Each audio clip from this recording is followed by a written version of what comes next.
Namaste. Leave no one behind. Around 10% of the global population is facing chronic hunger. Add another 20% or so to those who consume less than the prescribed dietary requirement and are in a constant state of tiredness and stress. And you might have over 30% of the population which is less than optimally productive, to which you add the unemployed and underemployed, and you might finally arrive at around 50% of the population that cannot fully contribute to country development. And this does not include the population below the poverty line. The UN has very correctly recommended that to achieve zero hunger by 2030, urgent coordinated action and policy solutions are imperative to address entrenched inequalities, transform food systems, invest in sustainable agricultural practices, and reduce and mitigate the impact of conflict and the pandemic on global nutrition and food security. Hunger hotspots are those countries where a significant percentage of their population urgently requires global food support and are currently listed as Burkina Faso, Mali, occupied Palestinian territories, South Sudan, Sudan, Afghanistan, the Democratic Republic of Congo, Ethiopia, Haiti, Pakistan, Somalia, the Syrian Arab Republic, and Yemen. While delays in providing humanitarian aid will only increase the number of people who desperately require food aid, the population that requires food aid support increases with the increase in instabilities in the global economy and the continuous struggle for increasing market share. We must recognize that most countries across the globe simply cannot provide their populations with the mix of foodstuff that is recommended by the World Health Organization and dietitians because of 1, limitations in cultivable land and water resources, 2, low soil productivity and crop yield, 3, weak food management infrastructure, and 4, conflict and food politics, and 5, the lack of investment into country development.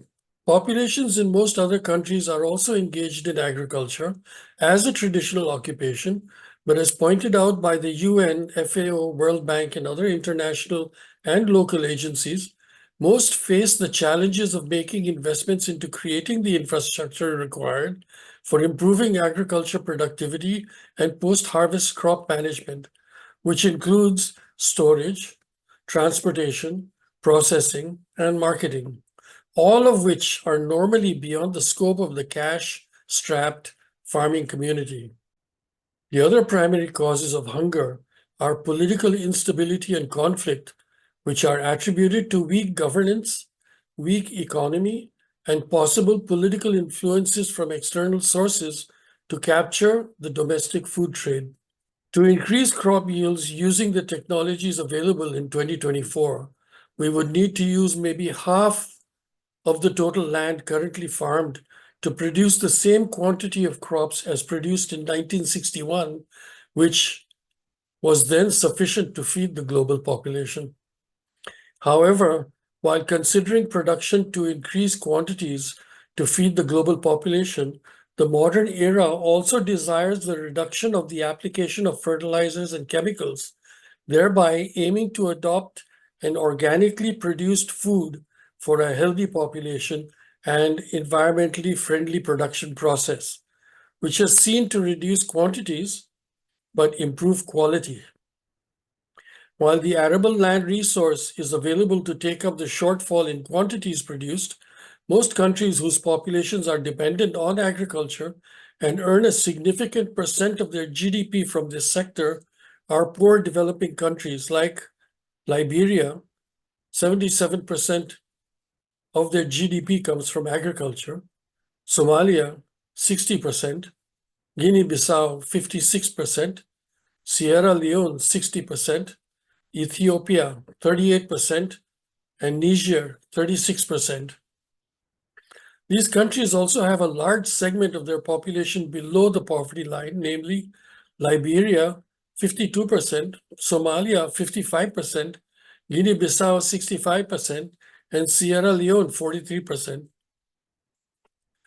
Globally, the land area used for agriculture production is divided among major crop categories, namely cereals, which include wheat, rice, corn, barley, oats, and other grains. Oilseeds, crops like soybean, sunflower, and oilseed rape. Roots and tubers like potatoes, cassava, and other starchy crops.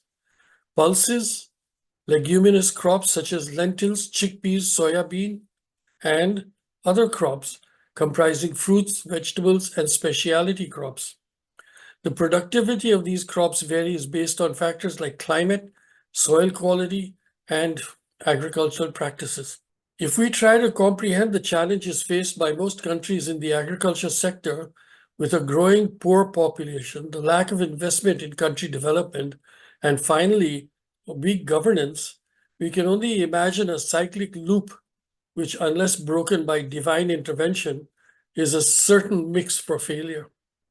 Countries that currently play a significant role in feeding the world are the United States, which is a major contributor to global agricultural production, producing substantial amounts of corn, wheat, soybeans, and livestock, and is known for its advanced farming techniques and large-scale commercial agriculture. China, the powerhouse in agricultural production, leads in producing rice, wheat, and vegetables, and is efficient in food production. India excels in producing rice, wheat, sugarcane, and pulses through small-scale farming. Brazil is a major producer of soybeans, sugarcane, and beef. Its vast agricultural land and favorable climate contribute to high yields. Russia, known for its wheat production, its vast expanses of fertile land support grain cultivation. The European Union collectively contributes significantly to global agriculture, producing a variety of crops, including wheat, barley, and rapeseed. Argentina is a major exporter of soybean, corn, and beef. Its fertile plains and favorable climate support intensive agriculture. Canada excels in producing wheat, barley, and canola, rapeseed. Its vast agricultural land and modern practices contribute to high yields. Thailand is a leading exporter of rice. Indonesia produces significant quantities of palm oil, rubber, and coffee. Its tropical climate supports diverse crops. When taking the target of zero hunger beyond just increasing production and improving the management process and food infrastructure of countries, the three primary dimensions of sustainability need to be incorporated in any form of planning to ensure the process is not only sustainable, but allows for growth and development. These are environmental, ensuring soil health, water management, and ecosystem preservation; economic, focusing on farm profitability and resilience to external shocks; and social, considering the well-being of farmers and workers. As seen over the last few decades, while improvements have been made successfully to increase food production across the globe, the use of chemicals to increase production has been seen to have almost irreversible ill effects on soil, groundwater, flora, and fauna. Environmental degradation is rampant across the globe, which greatly impacts the profitability of farming, reducing large tracts of farmland to being uncultivatable and the well-being of the farming community. Developing countries in which agriculture contributes a significant percent of their GDP, but continues to experience an increase in the farming and the general population sinking below the poverty line, are in deep trouble.